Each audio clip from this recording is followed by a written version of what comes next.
Rosvita Lope at kasama ko ngayon ang ating mga beshi na sina Gwyneth Apaw at Nalaring Pila at kami ang mag-aaral mula sa Aloran Trade High School.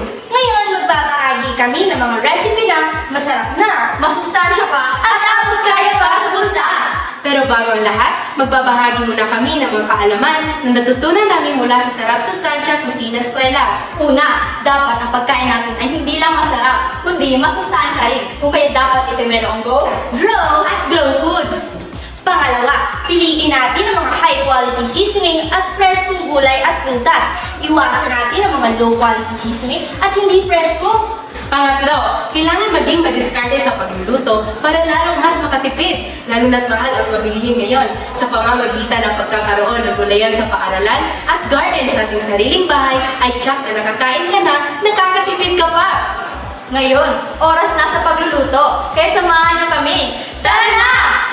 Hello mga kamagi! Samahan niyo kami para mamitas ng mga gulay na aming gagamitin sa aming pagluluto. Maraming green leafy vegetables sa aming gulayan, gaya ng pechay na mayaman sa iron at folate. Mayroon ding sitaw, green onions, luya at buko na pawang may antioxidants at makakatulong para mag-boost ng immunity ng ating katawan. Maigi talagang may garden din tayo sa ating tahanan. Mula sa aming munting bakuran ay kukuha kami ng kalabasa na mayaman sa vitamin A na pampalinaw ng mata. Dahil kompleto na ang ating mga sangkap, tayo na at magluto! Ang unang putahe ay tinatawag na squash flan.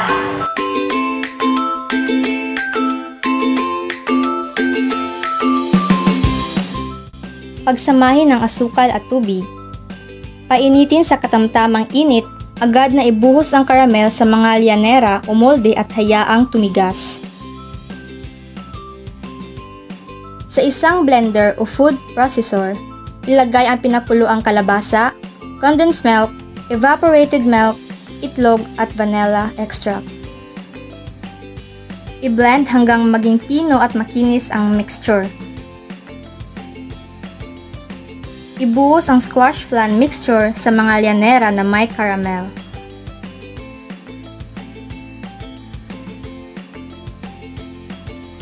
I-steam ang mga lyanera sa loob ng 45 minutes hanggang 1 oras o hanggang maging solid ang flan.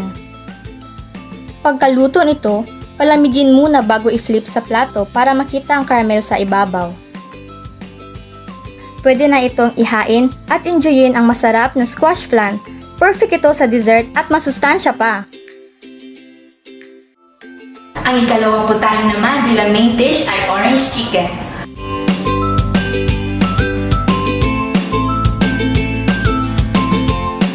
I-coat ang diced chicken sa beaten egg, tapos i-breading ito gamit ang cornstarch.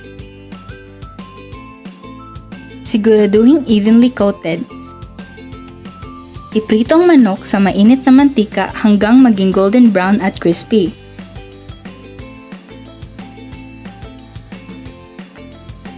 I-set aside ang mga ito sa isang plate na may paper towel para ma-drain ang excess oil.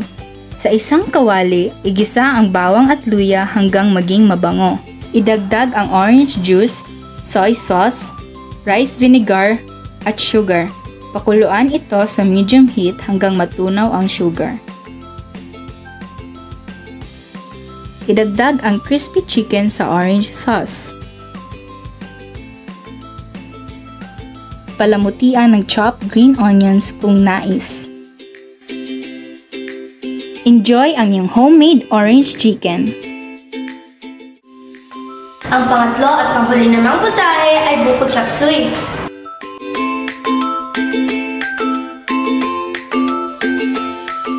Sa isang kawali, painitin ang mantika at igisa ang bawang at sibuyas hanggang maging translucent.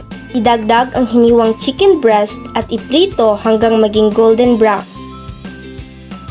Ilagay ang soy sauce at oyster sauce at haluin ng maigi. Idagdag ang carrots, sayote, sitaw, cauliflower o broccoli, red bell pepper, chicharo, at repolyo.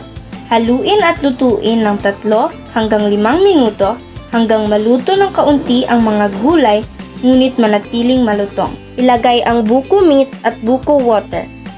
Haluin at lutuin ng 2 to 3 minutes. Ilagay ang cornstarch mixture para palaputin ang sabaw. Ilagay ang pechay sa huli. Timplahan ayon sa panlasa. I-add ang nalutong quail eggs at hanguin at ihain habang mainit. At narito ang buko chop suey. Enjoy! Ang squash plant ay isang pagkain na gawa sa kalabasa, kaya mayaman ito sa iba't ibang sustansya, gaya na lamang ng vitamin A, vitamin C, fiber, potassium, folate at magnesium.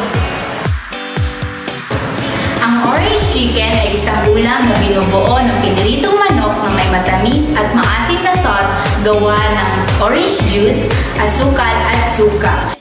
Ito ay mayroon ding sustansya kagaya ng protein, vitamin C, iron, calcium at carbohydrates. Ang buko chop suey ay isang halo-halong gulay na may iba't ibang sustansya. Depende sa sangkap at gulay na ginamit dito. Ilan sa mga sustansya nito ay vitamin A, vitamin C, vitamin B9 at calcium.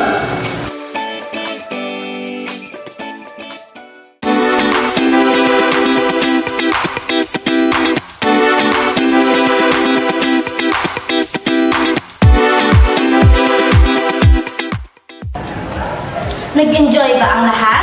Sana ay may natutunan kayo sa aming pagluluto. Maraming salamat sa panonood! Hanggang sa muli!